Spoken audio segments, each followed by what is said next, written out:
The last time Marcus Kang looked me in the eye, he told me I was nothing. He said it in front of 40 people at our own engagement party. Called me a liar, a cheat, and told security to walk me out like I was trash. That was 14 months ago. So when I saw him walking toward me in a park in Chicago with his new fiancé on his arm and my twins, his twins, sleeping in the stroller beside me, I did the only thing I could. I smiled, said hello, and acted like he hadn't destroyed my entire life. But before I get into what happened next, I need y'all to do me a favor.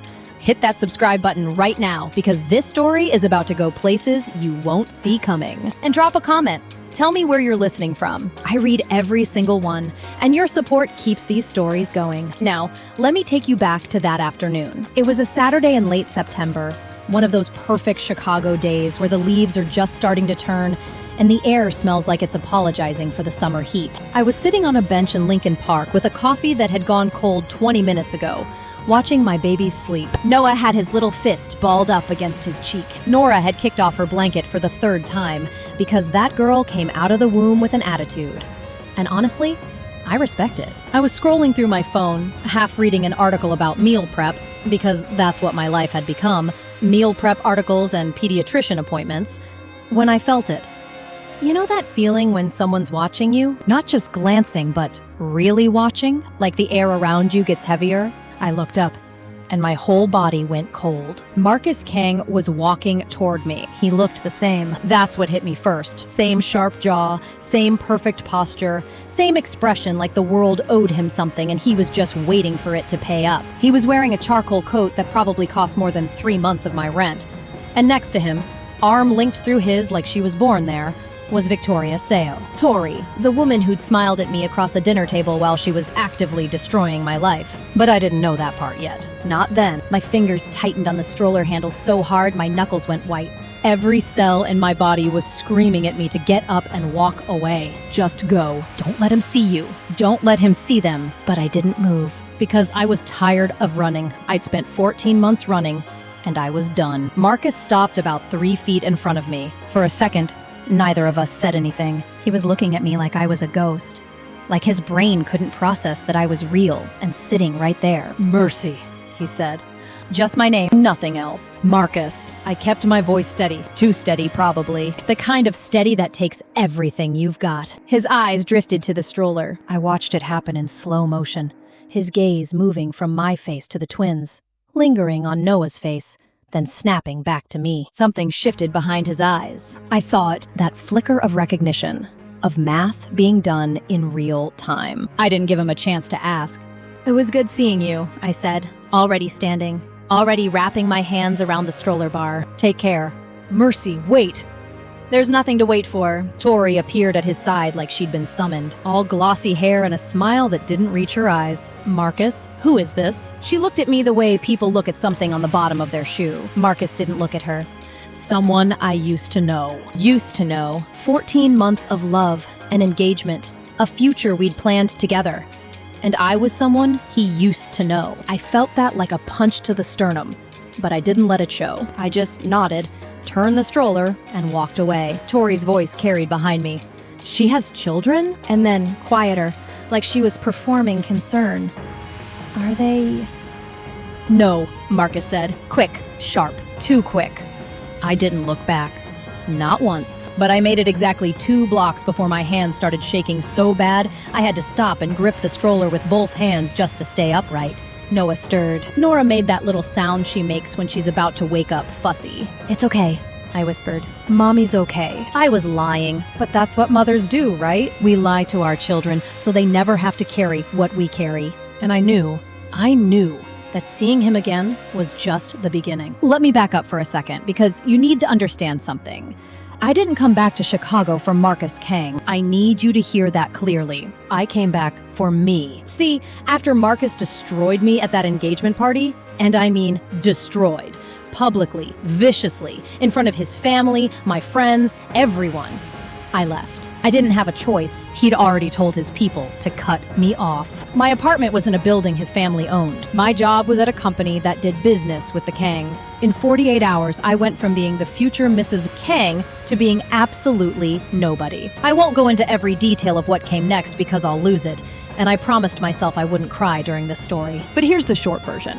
I found out I was pregnant 6 weeks after I left Chicago. Twins. I was alone in a studio apartment in Atlanta with exactly $4,000 to my name, throwing up every morning and trying to figure out how to survive. Did I think about calling Marcus? Every single day. I'd open my phone, stare at his number, and my thumb would hover over that call button like it had its own heartbeat.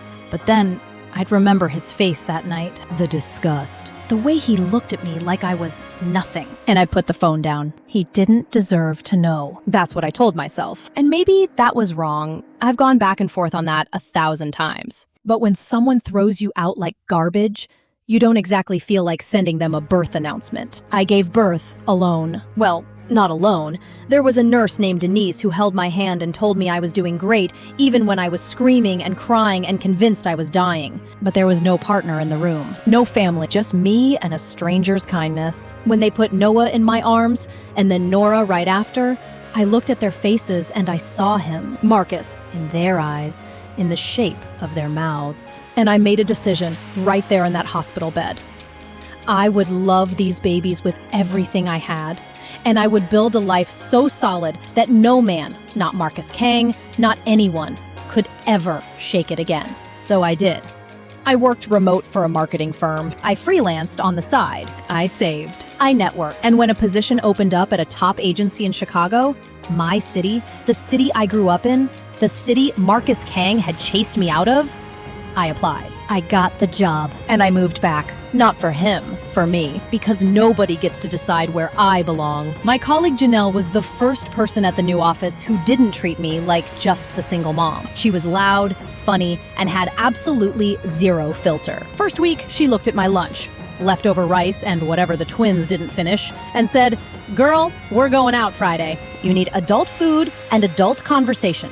I laughed for the first time in months. For exactly 5 days after the park, nothing happened. I went to work. I picked up the kids. I cooked dinner in my tiny apartment and sang the same 3 lullabies on repeat. I told myself that maybe, just maybe, Marcus would let it go. Maybe seeing me had been just as jarring for him, and he'd decided it was easier to pretend it never happened. But Marcus Kang doesn't let anything go, and neither does the woman standing next to him. It was a Tuesday. I remember because Tuesdays were my long days, back-to-back meetings until 3, then a scramble to pick up the twins from daycare by 5:30. I was walking out of the office with Janelle, already mentally calculating whether I had enough diapers at home, or if I needed to stop at Walgreens, when I heard my name. Mercy Williams? I turned.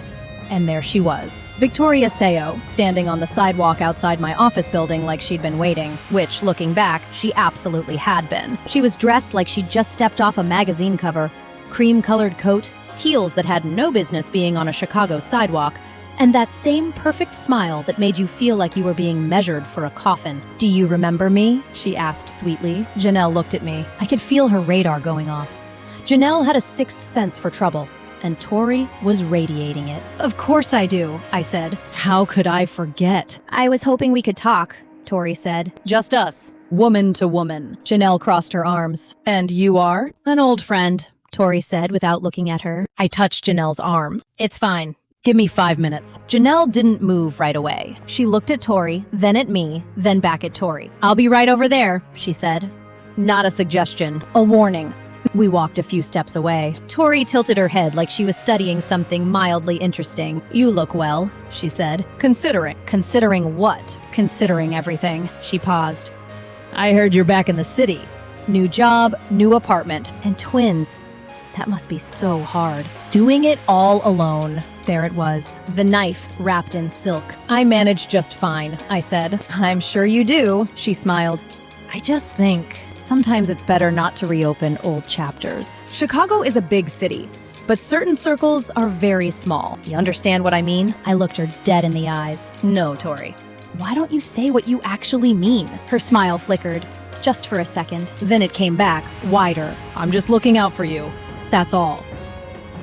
She glanced at her phone. "I should go. But it was really nice seeing you again, Mercy. I mean that. She walked away. Click, click, click on those expensive heels. Janelle was at my side before Tori's car door even closed. Who the hell was that? She asked. My ex's fiancé. The ex? The one who... Yeah, that one. Janelle watched Tori's car pull away. I don't like her. Nobody should. Here's the thing about Tori's visit that she didn't realize. She thought she was scaring me. She thought that little performance would send me packing. But what she actually did was put me on alert. Because I recognized that conversation for exactly what it was. It wasn't a friendly chat. It was a warning shot. And I was right. Within a week, things started happening. Small things at first. The kind of stuff you'd almost convince yourself was just bad luck. My babysitter, Mrs. Chen, this sweet retired teacher who'd been watching the twins since I moved back, called me on a Thursday morning. I'm sorry, Mercy, she said. I can't watch the children anymore. She sounded nervous, almost scared. Someone came to see me. They said things about you. What things? I asked. My heart was already racing, but she wouldn't say. She just kept apologizing and hung up. 2 days later, my landlord called. There'd been a noise complaint about the twins. He suggested, politely, awkwardly, that I should consider other living arrangements. My babies were 10 months old. They cried sometimes. That's what babies do. Then my computer at work crashed and I lost an entire presentation I'd been building for 2 weeks. IT said it was a software glitch. My supervisor gave me a look that said, "Get it together." See most people? They would have panicked. And honestly, old me would have too. 14 months ago, I would have cried in my car and started looking at apartments in another city. But here's what happens when you've already lost everything once. You stop being scared. You start paying attention. So I did something Tori never expected. I started taking notes. Every incident, every date, every detail. I bought a composition notebook from CVS. Nothing fancy, just a black and white marble one. And I wrote down everything. The babysitter quitting, the landlord's call, the computer crash, the timeline. How it all started exactly. After Tori showed up at my office. I didn't have proof yet, but I had a pattern, and patterns don't lie. And then she made her biggest mistake. She came to my home. I got back from work on a Friday evening. The twins were with Janelle. She'd offered to watch them so I could grocery shop in peace, which honestly felt like a vacation. I walked up to my apartment door and stopped. It was open. Not wide open, just barely cracked. Maybe half an inch. But I always locked that door. Always. Triple-checked it every morning. Because when you're a single mom with 2 babies, locking the door isn't a habit. It's a religion. My heart jumped into my throat. I pushed the door open slowly, half expecting someone to be inside. The apartment was empty. Nothing was missing. Nothing was broken. Everything was exactly where I'd left it, except for the envelope on my kitchen table. My name was written on it in neat handwriting. I opened it with shaking hands. Inside was a photo. Me, at the engagement party, the night Marcus destroyed me. I was standing near the entrance, mascara running, security on either side of me. Someone had taken a picture of the worst moment of my life. And at the bottom, written in the same neat handwriting, "Some things should stay buried." Old Mercy would have collapsed. Old Mercy would have sat on that kitchen floor and cried until she couldn't breathe. New Mercy pulled out her phone and started taking pictures. The envelope, the photo, the handwriting, the position on the table, the door, still cracked open. I photographed everything. Then I checked the hallway. Nothing. No cameras in my building, because of course there weren't. It was a cheap walk-up, not a penthouse. I sat down at the table and called Janelle. "I need to tell you something," I said, "and I need you to just listen." I told her everything. Marcus, the engagement, the accusation, the pregnancy, all of it. Every ugly, painful piece I'd been carrying alone for over a year. Janelle didn't interrupt once. When I finished, there was a long silence. "My brother's a lawyer," she said. "Civil litigation. He handles harassment, stalking, protective orders." "Janelle, I can't afford—" "Girl, shut up. He's my brother. He'll do it because I'll make his life miserable if he doesn't." She paused. "This woman broke into your apartment and left you a threat. That's not drama, Mercy. That's a crime. That night, after Janelle brought the twins back and they were asleep in their crib, I sat at my kitchen table with my notebook and wrote down every single thing that had happened since I came back to Chicago. Dates, times, names, connections. She wanted me to run, but I've already run once. I'm not doing it again. This time, I'm documenting everything. But what Tori did next? That crossed every line, and it almost cost me everything. It was a Wednesday afternoon. I'd left work early to grab groceries before picking up the twins from Janelle's place. Simple errand. Normal day. I was walking down Milwaukee Avenue with 2 bags in my hands, thinking about whether Noah would actually eat sweet potatoes this time or launch them at his sister again. When I heard it, tires screeching. I turned just in time to see a dark sedan jumping the curb, swerving straight toward me. Everything went into slow motion.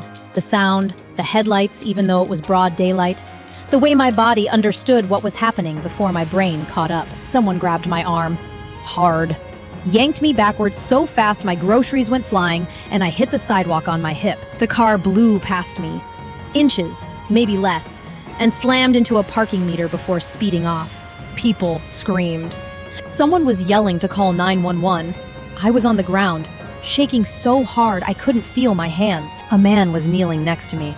A stranger, maybe in his 50s. "You okay?" "Hey, you okay?" he kept asking. I nodded. But I wasn't okay. I was very, very far from okay, because that wasn't an accident. You don't accidentally jump a curb and swerve at a person walking on the sidewalk. That was intentional, and I knew exactly who was behind it. But Tori wasn't done. 2 days later, I got a call from the twins' daycare. A woman had come in asking about Noah and Nora. Said she was a family friend, wanted to know their pickup schedule. The daycare director got suspicious and turned her away.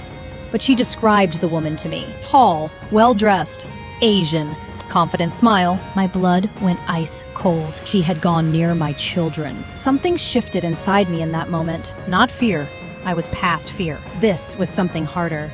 Something with teeth. You can come after me. You can scare me, threaten me, try to run me over with a car, but you do not go near my kids. That night, I sat at Janelle's kitchen table. I've been staying with her since the break-in. And I laid everything out.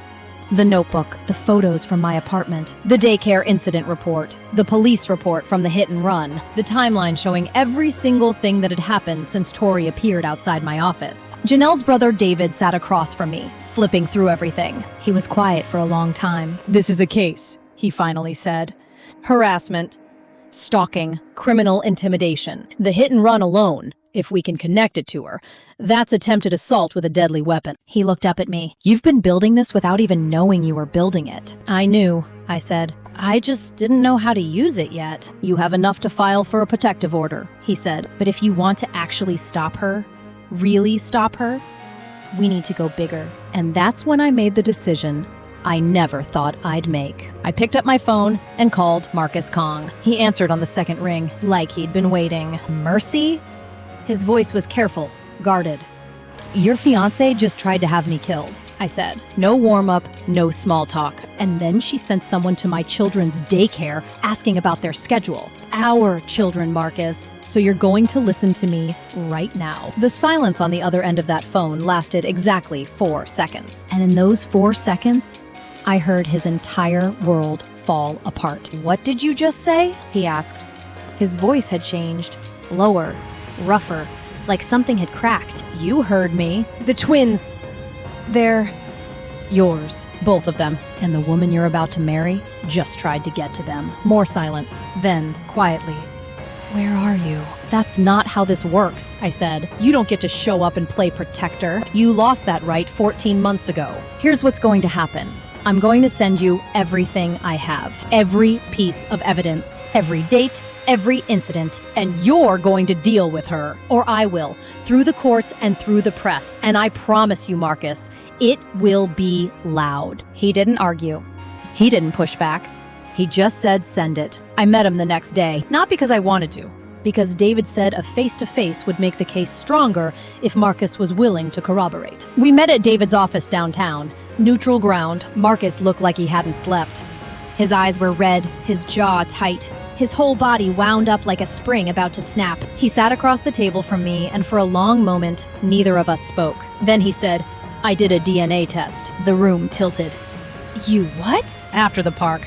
I had it done, without your knowledge. He paused.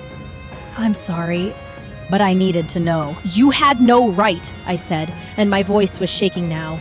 Not from fear, from fury. You had absolutely no right to touch their lives without. I know, he said, and I know that doesn't make it okay. Nothing I've done is okay. He leaned forward. Tori forged everything, Mercy. The messages, the photos, the so-called proof that you cheated. All of it. She fabricated it. I believed her, and His voice broke. Actually broke. I destroyed you for nothing. I stared at him. Part of me had always suspected. Part of me had whispered, late at night when the twins were sleeping, that the evidence never quite made sense. But hearing him say it out loud was different. It made it real. It made 14 months of loneliness and fear and struggling real in a way I wasn't prepared for. Sorry doesn't give me back the 14 months I spent alone, I said. Sorry doesn't erase the night I gave birth by myself in a hospital where nobody knew my name. Sorry doesn't fix a single thing you broke. I know, he said.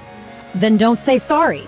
Do something. He did. Within 48 hours, Marcus had his lawyers on it. Between my documentation and his resources, the case against Tori came together fast. Harassment, stalking, fraud, the forged evidence from the engagement party, criminal conspiracy for the hit and run. And when his people dug deeper, they found more. Payments to the people who'd pressured my landlord, my babysitter, even someone in my office's IT departments Tori tried to run. She booked a one-way flight out of O'Hare, and she almost made it. They picked her up at the terminal. She didn't scream. She didn't cry. She just stood there in her designer coat and dark sunglasses while the officers approached. So he chose her, she said quietly. That was all she had. When the news reached me, I was sitting on Janelle's couch with Noah on my lap and Nora pulling at my earring. Janelle turned off the TV and looked at me. It's over, she said gently. I didn't answer. Because over didn't mean healed. Over didn't mean the last 14 months hadn't happened. Over didn't mean I was whole again, but it meant I was safe, and my kids were safe. And for the first time in a long time, that was enough. Marcus came to see me a few days later. He stood at the door and waited. Didn't walk in. Didn't assume he was welcome. When I opened it, we just looked at each other. I'm not asking for forgiveness, he said. I know I haven't earned it. I'm asking if I can know them, if you'll let me try. On my terms, I said. You come when I say. You leave when I say. You don't make decisions about their lives without asking me first. And if you ever lie to me again, I will disappear. And this time, you will never find us. He nodded. I understand. And Marcus? You don't get to be my hero. You don't get to rewrite this story like you saved me. I saved myself. You just finally showed up. He swallowed hard. I know. I let him in, not into my heart. Not yet. Maybe not ever. But into the living room, where his children were sitting on a blanket, playing with blocks. The first time Noah looked up at Marcus and smiled, I saw something crack open in that man's face. Something he'd been holding shut for a very long time. He sat down on the floor, stiff and awkward. Like he didn't trust himself to be happy. Nora crawled over and grabbed his finger. He looked at me like he was asking permission to breathe. I didn't say anything. I just went to the kitchen and started making dinner. And for the first time, the apartment didn't feel so quiet. Months passed. Marcus came twice a week, then 3 times. He never stayed unless I said so. He brought groceries. He fixed the leaky faucet I'd been ignoring for weeks. He sat on the floor and built block towers that Noah knocked over every single time. And every single time, he laughed like it was the funniest thing in the world. He started changing other things too. Things I didn't ask for and didn't see at first. Cut ties with people connected to Tori's world. Stepped away from the shadier parts of his family's business. His mother apparently told him he was losing power. He told her he was gaining something more important. One evening, after the twins were asleep, he stood in my living room looking nervous. Marcus Kang, the man who ran boardrooms and never flinched, looking nervous in my tiny apartment. I'm not asking you to marry me, he said. I almost laughed. That's a hell of a way to start a conversation. I'm asking you to let me be your partner. No pressure, no promises I can't prove. Just let me show up every day. And if you ever decide I've earned it, You'll know. I looked at him for a long time. You don't get to rush this. I know, and I don't know if I'll ever fully trust you again. I know that too. I was quiet. Then I said, "Stay for dinner tomorrow." He looked at me. Yeah? Yeah, but you're cooking. And if you burn my kitchen down, we're done. He smiled. Small, careful, like he wasn't sure he was allowed. Deal. We didn't rush. We didn't pretend the past didn't happen. Some nights, I still woke up angry. Some mornings, I looked at him and saw the man who'd humiliated me in front of 40 people, and I wanted to scream. But then I'd watch him reading to Noah in that ridiculous voice he does. Or I'd see Nora fall asleep on his chest, and I'd think, people are more than the worst thing they've ever done. That doesn't mean you forget. It means you decide what you're willing to build with what's left. I'm not going to stand here and tell you we lived happily ever after, because that's not real life. Real life is messy and complicated, and some wounds leave scars that ache when it rains. But I will tell you this.